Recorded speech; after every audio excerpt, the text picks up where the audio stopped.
In this session, I want to solve another dynamic programming problem.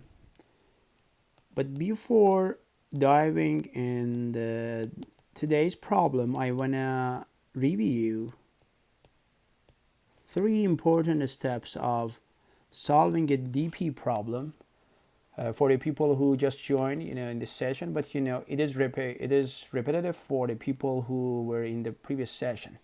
But I think it is really important. So maybe repeating this concept can help for people who already know the concept. So the first step is solving the problem using brute force algorithm.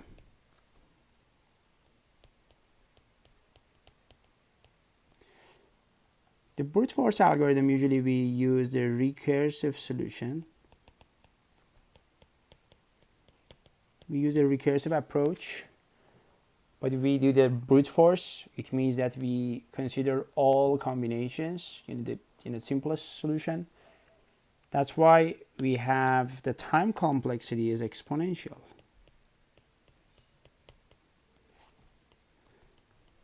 We have exponential time complexity. The reason is in the recursive solution, we solve lots of subproblems for several times, and we have repetitive calculations. In order to avoid all the repetitive calculations, we go to the second step, which is memoization. In memoization, we store the result of any subproblem.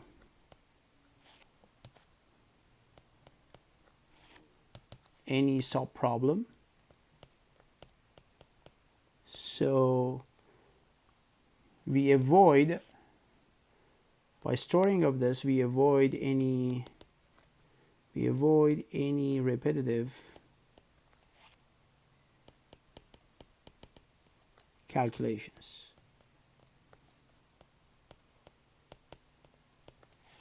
Converting the brute force to memoization is really simple and easy, and you will learn today in this session with a little hard problem, with a hard problem. The last session we had some medium to hard problems, but today we will have really hard problem, and you will see there is nothing new, and you can use the technique we discussed about it last session, and how easily we can convert the brute force or recursive solution to the memoization.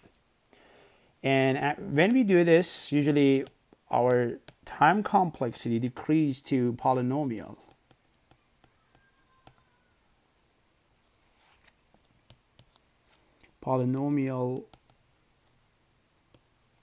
This will be decreased to the polynomial time complexity.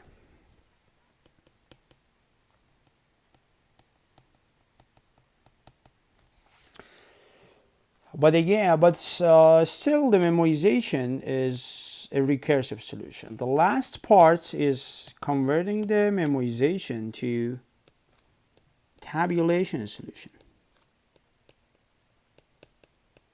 Tabulation, which is a iterative solution, or we say so the memoization, or the brute force algorithm, is top down. Actually, let me write here. These two are top down approach.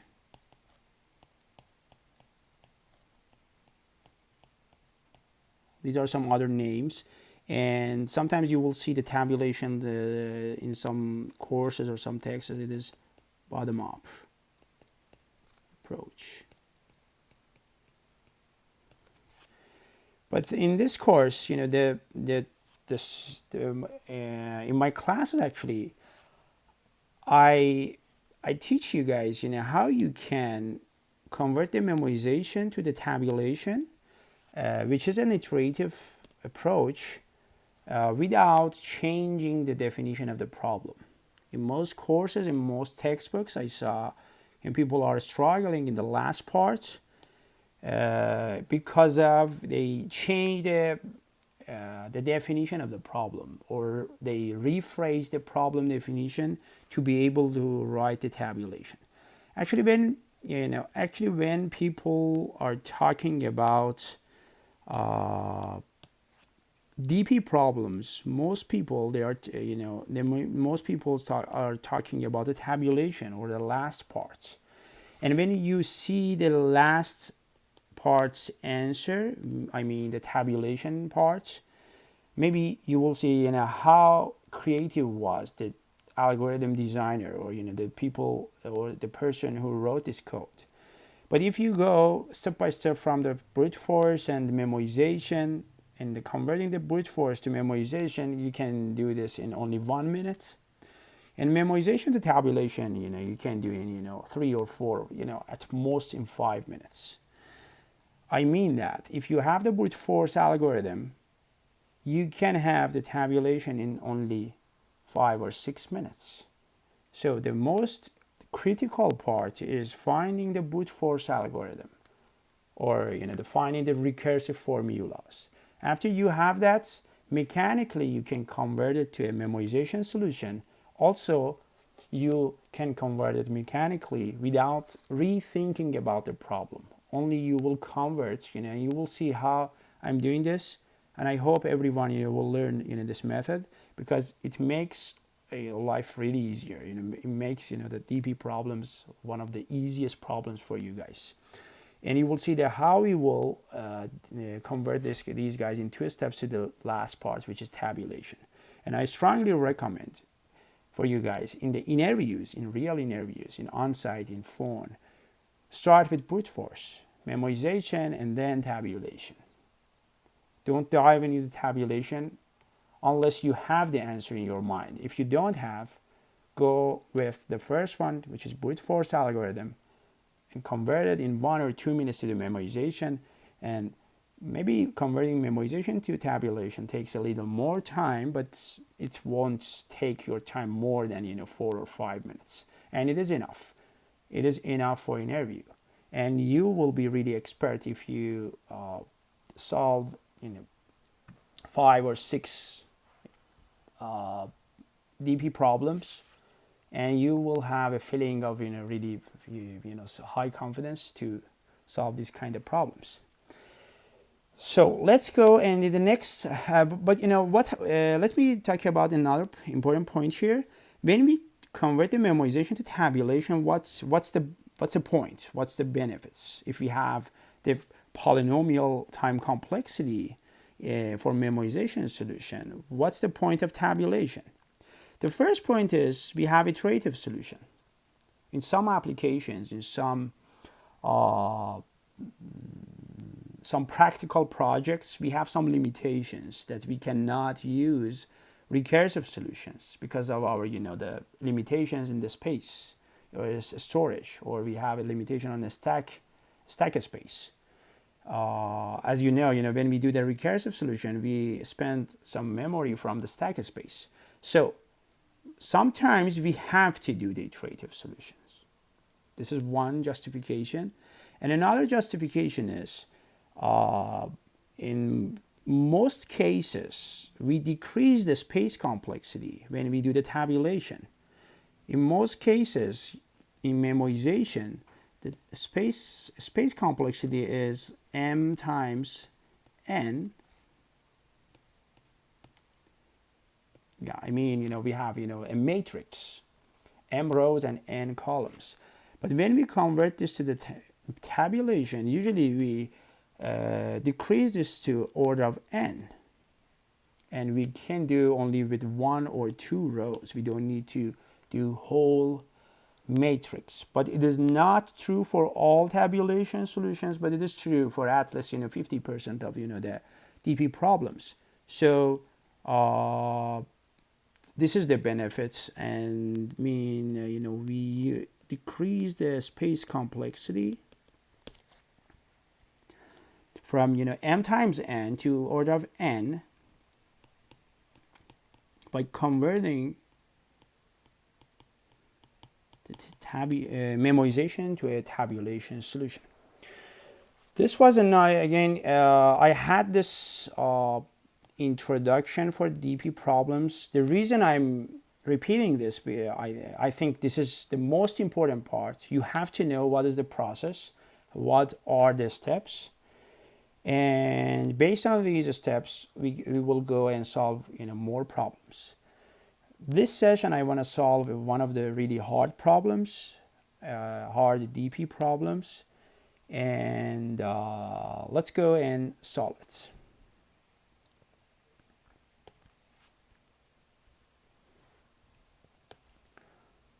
Okay, let me change the background.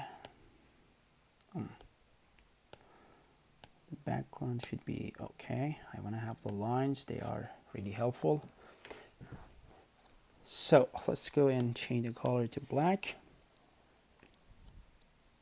The problem I would like to teach today is the basic regex parser.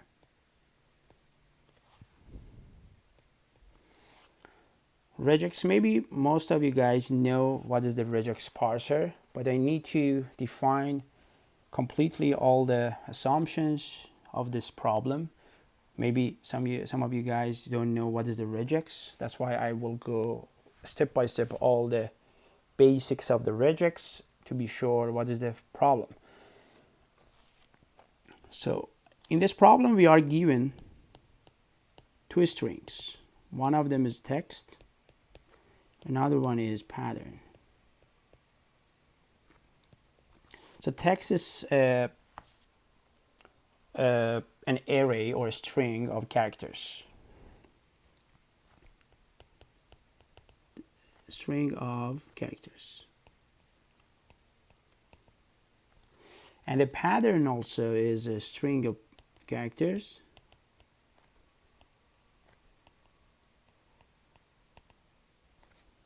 Plus, we have some special symbols or characters in pattern. And for this problem, actually, we want to consider only dot and star characters. And the objective is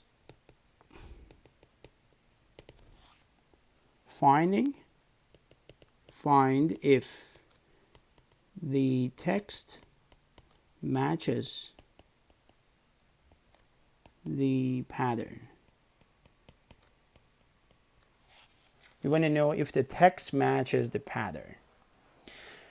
In order to complete the problem definition, we need to know what is the meaning of dot and star. So let's go and define, what is the, actually we have the formal definition for dot and star in regex, but in the interviews, you have to ask the interviewer, what is the meaning of this dot or star? Because in the interviews, usually we have a simplified version of the real problems or real algorithms. For the regex, we have more symbols, dot, star, plus, and we have more symbols in the regex. In this problem, we have limitation dot and star, and if you don't know what is the meaning of dot and star, you have to ask what is the meaning of these guys. And it is not bad, it's not a flag or red flag for you guys. You can ask, what is the meaning of the dot or star. So let's go and define a dot and star. Dot in pattern means any character, any single character.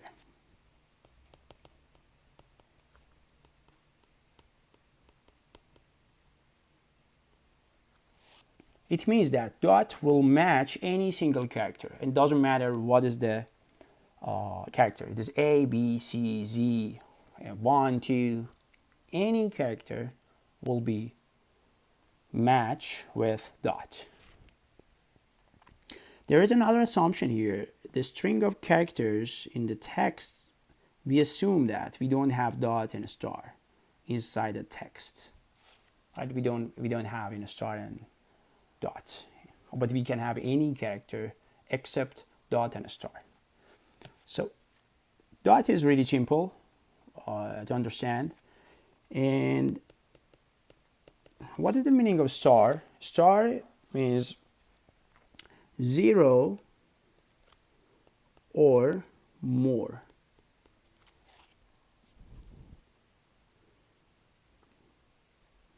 More of the previous character.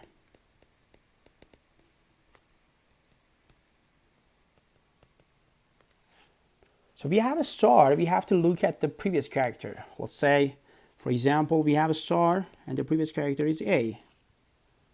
And this is our pattern. Let's say, let's say this is our pattern. And the text is, let's say, A. We want to know if A, 4 A's, matches this guy. When we have a star, we have to look at the previous character. Because we have a star and A, it means that any string with 0 length, or 1A, or 2A, or 3A, or 4A, and NA will match it. So we can simply say that this guy matches the pattern. So we have to return true. As I said here, the objective is find if the text matches the patterns. It means that we have to return true if the text matches the pattern. We will have to return false if the text doesn't match the pattern. So true will be matches, and this is doesn't match. So, and this is the meaning of the star. So A star means, any character, let's say the empty, 1A, 2A, 3A's, and any number of A's. And this can be n. N can be greater or equal to 0. It can be 0 or any n, okay? So this is the meaning of the star. There another important thing, thing is in this problem. Another important part is the combination of dot and a star. We can have dot star, and we have to know what's the meaning of this. Individual dot, we know the meaning. Individual star, we know the meaning. Now we want to define what is the meaning of dot star. We know that dot means any character and star means 0 or more of any character. Sometimes I saw lots of my students, my friends, even lots of my colleagues, they have this, they are confused when they see the dot star, and they think if we can have any character, but we have to repeat, the duplicate of that character, but it's not true. I mean, if we have dot star, if we have A, we should repeat A. If we have B, we have to repeat B. But this is wrong. This is wrong, and this is not true, because dot star means any combination of any characters. It means that if you press your keyboard in random, doesn't matter, close your eyes and press any keys in any combination, it will match dot star. It means that it matches 0 or empty string or any combination of in length or in the characters. Let's say we have ABC. You can have AA, BB, ZZ, XY, 1, 2, sharp, question mark, and whatever you like. Any length, any sequence will match the dot star. Okay?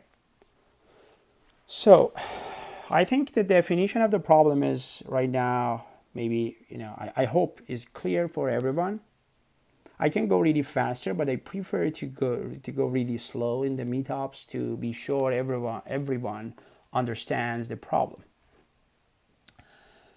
So now we have the definitions. In the next slide, I want to go over one example, and we will check how we want to manually solve the problem. This is the way I'm usually solving any problem in the interviews, when I'm doing for myself. I'm solving a problem. First, I try to solve one example manually, and then I think about what's going on in my mind, in my brain, how I'm doing all the decision makings. If you be aware of all of your decision makings, you can model them, and if you model them, actually you have your algorithm. You have to convert all of your decision makings in your mind to algorithms. Let's go ahead and do this in the next slide. Actually, this is not a slide. This is next whiteboard. I'm not used to use this term. Next whiteboard.